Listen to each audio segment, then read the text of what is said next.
Bengal assembly ఎన్నికల సమరంలో Bharatiya Janata party తన అస్త్రశస్త్రాలను సిద్ధం చేసింది.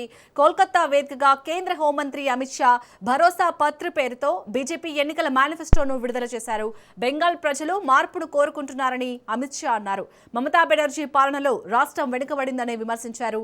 చొరబాట్ల విషయంలో రాజీ పడే ప్రసక్తే లేదని, బీజేపీ అధికారంలోకి వస్తే సరిహద్దులను పటిష్టం చేస్తామని స్పష్టం చేశారు.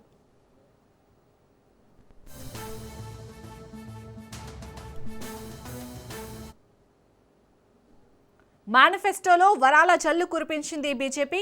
మహిళలకు నెలకు 3,000 రూపాయల ఆర్థిక సాయం, నిరుద్యోగ యువతకు 3,000 రూపాయల భృతిని వాగ్దానం చేసింది. అలాగే రైతులకు మేలు చేసేలా ధాన్యానికి 3,100 రూపాయల కనీస మద్దతు ధర కల్పిస్తామన్నారు. ముఖ్యంగా అధికారంలోకి వచ్చిన 6 నెలల్లోనే యూనిఫామ్ సివిల్ కోడ్ అమలు చేస్తామని ప్రకటించడం రాజకీయంగా ప్రాధాన్యతను సంతరించుకుంది.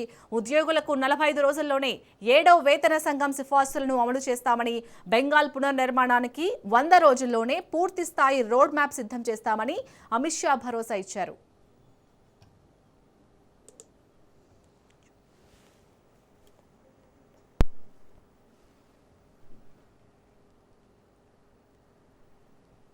ఇక దీనిపై మరిన్ని అప్డేట్స్ ని మా ప్రతినిధి సైదులు అందిస్తారు. సైదులు. శాలిని, వెస్ట్ బెంగాల్లో బీజేపీ మేనిఫెస్టో కొద్దిసేపటి క్రితమే కేంద్ర హోంశాఖ మంత్రి అమిత్ షా రిలీజ్ చేశారు. భరోసా పత్ర పేరుతో ఈ యొక్క మేనిఫెస్టో బీజేపీ రిలీజ్ చేసింది. ఉత్కంఠభరితంగా అక్కడ పోటాపోటీగా ప్రచారం జరుగుతుంది. నువ్వా నీనా అన్నట్లు. ముఖ్యంగా తృణమూల్ కాంగ్రెస్ బీజేపీ మధ్యనే ఓరావోరి పోరుంది. సో ఈసారి బీజేపీ ఖచ్చితంగా గెలిచే అవకాశాలు మెండిగా ఉన్నాయని కూడా సర్వేలు చెప్తూ ఉన్నాయి. సో ఈ సమయంలో ఇక బీజేపీ చాలా కీలకమైనటువంటి నిర్ణయం, భరోసా పత్ర పేరుతో మేనిఫెస్టోలో అనేక అంశాలు పొందుపరిచింది. సో వెస్ట్ బెంగాల్ని అభివృద్ధి చేసేందుకు సిద్ధంగా ఉన్నామని కూడా అమిత్ షా కీలక ప్రకటన చేయడం జరిగింది. సో దానిలో భాగంగా ఒకసారి మేనిఫెస్టోని కాక పరిశీలిస్తే భరోసా పత్ర పేరుతో ఈ యొక్క మేనిఫెస్టో. సో బెంగాల్లో చొరబాటు దారులు ఎక్కువైపోయారు. సో వారిని అందరినీ కూడా గుర్తించి వారిని పంపించే ప్రయత్నం చేస్తామని కూడా అమిత్ షా చెప్పడం జరిగింది.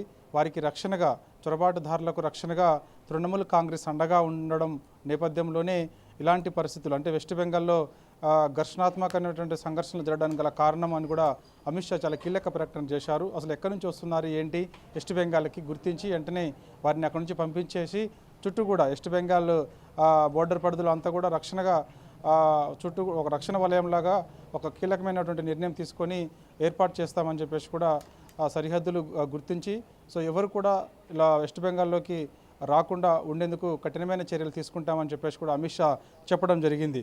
దాని తర్వాత ఇక అధికారంలోకి వచ్చిన 45 రోజుల్లో 7వ వేతనం సిఫార్సును అమలు చేస్తామని చెప్పేసి చాలా కీలకమైన నిర్ణయం. ఎందుకంటే 7వ వేతన సిఫార్సుకు సంబంధించి రాష్ట్రాలు కేంద్రానికి సంబంధించి అనేక సార్లు వేడుకుంటూ ఉంటాయి. అప్పుడప్పుడు మనం పత్రికల్లో చూస్తుంటాం, వివిధ మాధ్యమాల్లో చూస్తూ ఉంటాం, లేఖలు కూడా కేంద్రానికి రాస్తూ ఉంటాయి. కానీ స్వయంగా అమిత్ షా చెప్తున్నారు, ఖచ్చితంగా వెస్ట్ బెంగాల్లో బీజేపీ అధికారంలోకి వస్తుంది కాబట్టి 45 రోజుల్లోనే చాలా కీలకమైన నిర్ణయం తీసుకుంటాం, 7వ వేతన సిఫార్సును అమలు చేస్తామని చెప్పేసి కూడా చెప్పడం జరిగింది. ప్రతి నెల మహిళకు 3,000 రూపాయల సహాయం చేస్తామని చెప్పేసి కూడా అత్యంత కీలకమైనటువంటి ప్రకటన ఇది. ఎందుకంటే ఎన్నికల మేనిఫెస్టోలో ఈ అంశం పొందుపరిచారు కాబట్టి సో ఇది ఖచ్చితంగా అమలు చేసి తీరుతామని చెప్పేసి కూడా అమిత్ షా చెప్తున్నారు.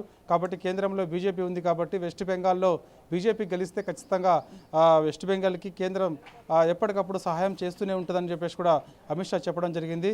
ప్రతి మహిళకు కూడా గుర్తించి ఎవరైతే బిలో ప్రాపర్టీ కింద ఉన్నారో ఆ మహిళలను గుర్తించి వారికి ఖచ్చితంగా 3,000 రూపాయల ఆర్థిక సహాయం చేస్తామని చెప్పేసి కూడా చెప్పారు. కాబట్టి మహిళలందరూ కూడా ఈసారి బీజేపీకి ఓటేసే అవకాశం ఉంది కాబట్టి ఖచ్చితంగా వెస్ట్ బెంగాల్లో బీజేపీ గెలిపే లక్ష్యంగా ముందుకెళ్తామని చెప్పేసి కూడా అమిత్ షా చెప్పడం జరిగింది. శాలిని.